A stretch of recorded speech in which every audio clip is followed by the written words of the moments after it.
Hi friends, ఎలా ఉన్నారు? నేను బాగున్నాను. మీరందరూ బాగుండాలని కోరుకుంటున్నాను. ఇప్పుడు కథలోకి వెళ్దాం.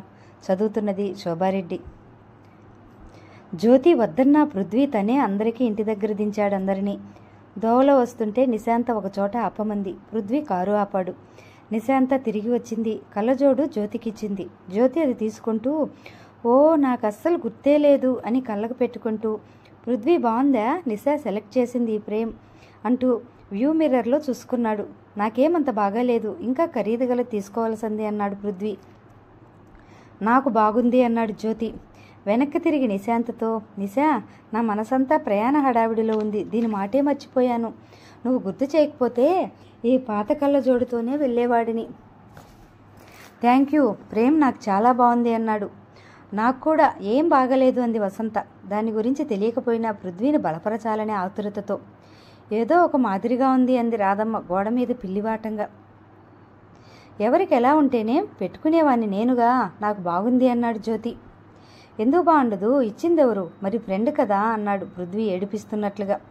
అవును అన్నాడు జ్యోతి గర్వంగా ఆనందంగా. మేమంతా ఏమీ కానట్టు, అవునా రాధమ్మ గారు అన్నాడు పృథ్వీ. అవును, ఎంతైనా మనం పరాయి వాళ్ళమే అంది ఆవిడ.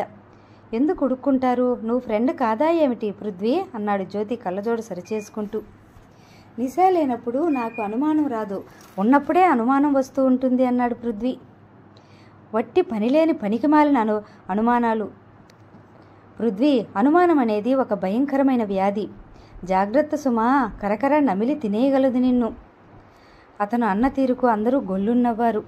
ఆ క్షణంలో పృథ్వీకి ఎంతో ఆనందంగా అనిపించింది. ఆ కుటుంబం అంతా తనదే అనే భావన కలిగింది. ఆ భావన అతని మనసుకి హాయిని కలిగించింది. అనుకుంటుండగానే ఆ రోజు రానే వచ్చింది. జ్యోతి ప్రయాణం ఆపోటనే. స్టేషన్కి అందరూ వచ్చారు. అప్పటికే ప్లాట్ఫామ్ అంతా జనంతో కిక్కిరిసినట్టుగా ఉంది. రైలు వచ్చి ఆగి ఉంది. పృథ్వీ రిజర్వేషన్ నెంబర్ వెతికి సీటు చూశాడు. జ్యోతికి ఒక ఎయిర్ బ్యాగ్ తప్ప ఇంకేం సామాన్ లేవు. నాకు కావలసిన క్యాన్వాస్, బూట్లు, మేజోళ్ళు, కర్ర, స్లీపింగ్ బ్యాగ్, టవల్స్, చిన్న కత్తి, గొడుగు, స్పోర్ట్స్ షర్ట్స్ సరంజామా అంతా అక్కడే కొనుక్కుంటాను అన్నాడు. నిశాంత్ అతని కోసం రాత్రిళ్ళు మేలుకొని నూలుతో టోపీ అల్లిచ్చింది. అతని బ్యాగులో అతని అవసరం అవుతాయి అని చెప్పిన వాటిల్లో సూదులు, దారపుండలు, స్పేర్ బటన్స్, షూ లేసులు, చిన్న నోట్బుక్ అంతా కొని ఇచ్చింది. అక్కడ దొరుకుతాయి నిశా, ఎంత దూరం నుంచి మోసుకెళ్లటం వృధా అని జ్యోతి అంటుంటే అతన్ని వారిస్తూ, ఈ కొద్ది మాత్రమైనా నన్ను ఇవ్వని అంటూ బలవంతంగా అతని బ్యాగులో సర్దింది. ఉత్తరాలు రాస్తుంటావుగా మరోసారి గుర్తు చేసింది. తప్పకుండా వ్రాస్తానమ్మా, కానీ పర్వతాల్లోకి ఎంపెటిషన్ వెళ్ళిపోయిన తర్వాత ఇక ఈ ప్రపంచంతో సంబంధం అనిపించదు. మళ్ళా ఏదైనా పర్వతాల పాదాల చెంత ఉండే ఏ చిన్న గ్రామానికైనా వచ్చినప్పుడే ఈ ఉత్తరాల ప్రసక్తి. కాస్త ఆలస్యమైతే ఏమీ అనుకోకు సుమా. ఉదయం నుంచి చూస్తూనే ఉన్నాడు. నిశాంత ముఖంలో కలలైనట్టు చిన్నబోయింది. అతను నిశాంతను వదిలి వెళ్ళలేకపోతున్నాడు. ఎన్నడూ లేనిది అతని జీవితం సుందరము, అద్భుతమైన ఆ మంచు నిండిన పర్వతాల వెంట నిశాంత కూడా ఒక విడదీయలేని అనుబంధంగా అనిపిస్తోంది. ఈ ప్రపంచంలో ఉన్న నిశాంత్కి, పర్వత సానువులకి తమ ఇద్దరి మధ్య అనుబంధం ఏదో ఒకరి నుంచి ఒకరు దూరం కాకుండా బంధిస్తున్న తాడులా ఉన్నట్టే తోస్తుంది. ఇదివరకు ఇక్కడి నుంచి వెళ్ళిపోతే ఈ ప్రపంచంతో పూర్తిగా సంబంధం తెగిపోయినట్టే. ఆ కొండలు కోణలు అనే తన ప్రపంచంలోకి వెళ్ళినట్టుగా అనిపించేది. ఈ కొద్ది రోజులు నిశాంత్కి తనకి మధ్య చిన్ననాటి స్నేహం బలపడి స్థిరపడమే కాదు, ఒకరి వ్యక్తిత్వం పట్ల మరొక గౌరవం, అభిమానం రెట్టింపైనాయి. సంత బజారులో గందరగోళంగా కిక్కిరిసినట్టుగా ఉంది. జ్యోతి బ్యాగ్ సర్దడం పూర్తి చేసి జిప్ లాగుతూ, నిశా, నేను వెళ్లే ముందు నిన్ను ఒకటి వాగ్దానం అడుగుతున్నాను, చేస్తావా అన్నాడు. చెప్పు, ఏమిటది? చేయటమా? అతను అడగాలే గాని ఆ క్షణంలో నిప్పుల్లో దూకమన్నా దూకేట్లుగా ఉంది నిశా. పృథ్వీతో పోట్లాడుకో, అతని మీద చిరాకు పడకు. అతని అండ నీకు అవసరం లేకపోయినా మీ కుటుంబానికి అవసరం కావచ్చు, ఏమంటావు? నిశాంత కళ్ళు వాల్చుకుంది. సరేనా? సరే అంది తగ్గు స్వరంతో. రాధమ్మ తను కూడా స్టేషన్కి వస్తానే అంది. జ్యోతి కాదనలేకపోయాడు. పృథ్వీ కారులో అందరూ వచ్చారు. జ్యోతి వెళ్ళిపోతున్నాడంటే అందరి మనసులు భారంగానే ఉన్నాయి. ఎవ్వరి ముఖాల్లో నవ్వు కనిపించటం లేదు. చివరికి రవి కూడా, మీరు మళ్ళీ ఎప్పుడొస్తారండి అంటున్నాడు. త్వరలోనే వచ్చేస్తాను. జ్యోతి అందరినీ కలయజూస్తూ, ఎప్పుడూ లేదు, ఈసారి వెళ్తుంటే ఏమిటో నాకు కూడా చాలా వెలితిగా అనిపిస్తుంది సుమా అన్నాడు.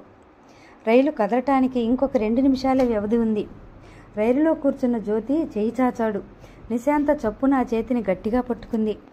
ఆమె ముఖంలో జ్యోతి మళ్ళా కనిపించటానికి ఇంకెన్ని రోజులు పడుతుందో అనే ఆందోళన కనిపిస్తోంది. అదే సమయంలో పృథ్వీ కూడా చేయి అందిస్తూ, okay, wish you best of luck, wish you A safe return అన్నాడు. జ్యోతిని పంపించేటప్పుడు ప్రతిసారి అతను అనే మాటలవి. థ్యాంక్ యూ అన్నాడు జ్యోతి. జ్యోతి త్వరగా వచ్చేయి అంది నిశాంత. ఆ మాటలు అంటుంటే గొంతు పూడుకుపోయినట్టే అయింది. రైలు కదిలింది. నిశాంత రైలుతో పాటు జ్యోతి చెయ్యి వదలలేనట్టు అడుగులు వేస్తుంది. పృథ్వీ వెనక ఆగిపోతుంటే జ్యోతి చెయ్యి వదలకుండా లాగి చప్పున తన చేతిలో ఉన్న నిశాంత చేతిని పృథ్వీ చేతిలో ఉంచేస్తూ, పృథ్వీ, నిశా జాగ్రత్త అనేశాడు. రైలు వేగం అందుకోవటంతో జ్యోతి వాళ్ళ చేతులు వదిలేశాడు. పృథ్వీ నిశాంత చెయ్యి అలా పట్టుకుని గాలిలోకెత్తి జంటగా వీడ్గోలు ఇస్తున్నట్టు చూపాడు. చూస్తుండగానే జ్యోతి దూరమైపోయాడు. రైలు పరిగెత్తి దూరమై అదృశ్యమైపోయింది. పృథ్వీ నిశాంత చేతిని మెల్లగా వదిలేశాడు. అందరూ స్టేషన్ బయటకొచ్చారు. రవి పరిగెత్తుకెళ్లి చనువుగా పృథ్వీ కారు వెనక తలుపు తెరిచి కూర్చున్నాడు. రాధమ్మ వెంట వసంత కూడా అదే పని చేశారు.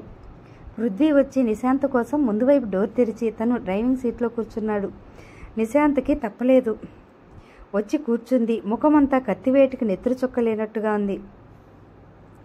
పృథ్వీ క్రీగంటిని ఇది గమనించాడు.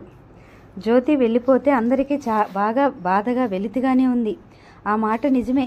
కానీ ఇదేమిటి, నిశాంత తనలో ప్రాణం లాంటిది జ్యోతితో వెళ్ళిపోయినట్టుగా, శరీరం మాత్రమే ఇక్కడ ఉన్నట్టుగా ఉంది. కారులో వస్తుంటే రాధమ్మ మాట కల్పించుకుంటూ, ఏమిటో ఇంట్లో పిల్లాడిలా మాతో కలిసిపోయాడు, ఎంత సందడో, అటు వచ్చి ఇటు వచ్చి పలకరిస్తూ ఉండేవాడు.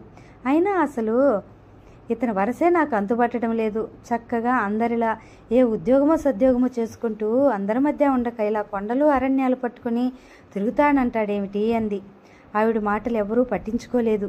పృథ్వీ వాళ్ళని తీసుకువచ్చి ఇంటి దగ్గర వదిలి వెళ్ళిపోయాడు. నిశాంతకి ఏమిటో ఇల్లంతా బావురుమన్నట్టుగా ఉంది. జ్యోతి ఊరు వెళ్ళిపోయాడని తనకి అలవాటు అవటానికి 4-5 రోజులు పట్టవచ్చు. అక్కడున్న టైప్ మిషన్ చూసింది. దగ్గరగా వెళ్ళింది. అది ఎంతో ఇష్టంగా అనిపించింది. అది నాన్న జ్ఞాపకం. దీని విలువ 10 రెట్లు అపురూపమైంది. ఎందుకంటే జ్యోతి దాన్ని తెచ్చి ఇక్కడ పదిలంగా భద్రపరిచాడు.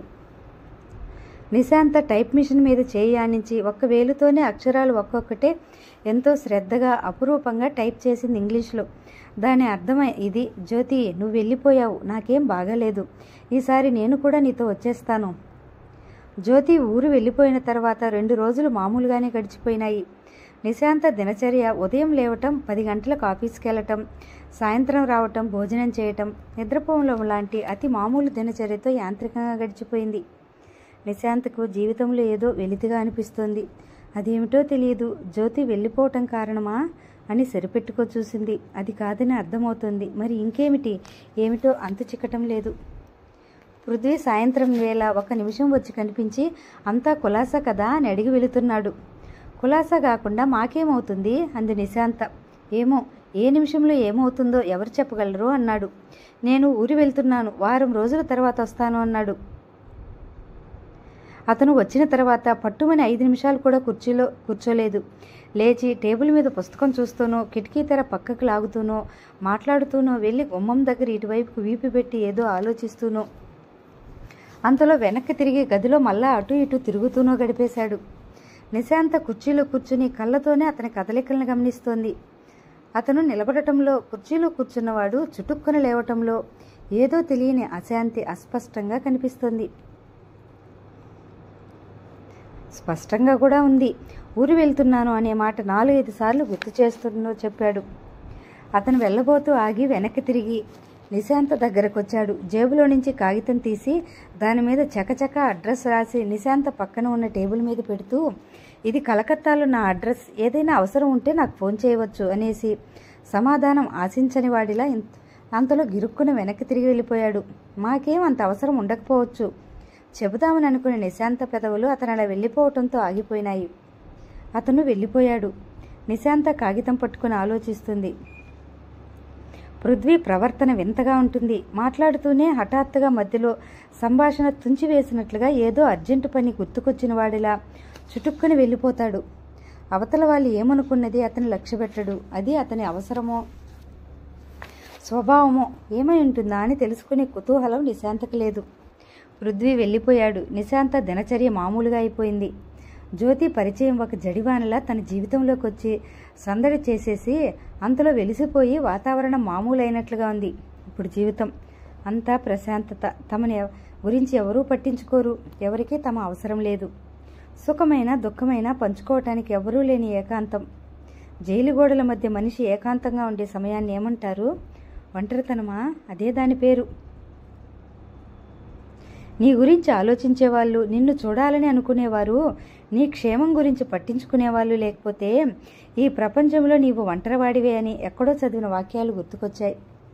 ఈ వారం 10 రోజుల్లో నిశాంత జీవితంలో 2 మార్పులు అనుకోకుండా జరిగినాయి. ఒకటి ఉద్యోగం మారటం. సుప్రియ అనే స్నేహితురాలి ద్వారా ఫ్యూచర్ పాయింట్ అనే కంప్యూటర్ సంస్థలో ఉద్యోగం వచ్చింది.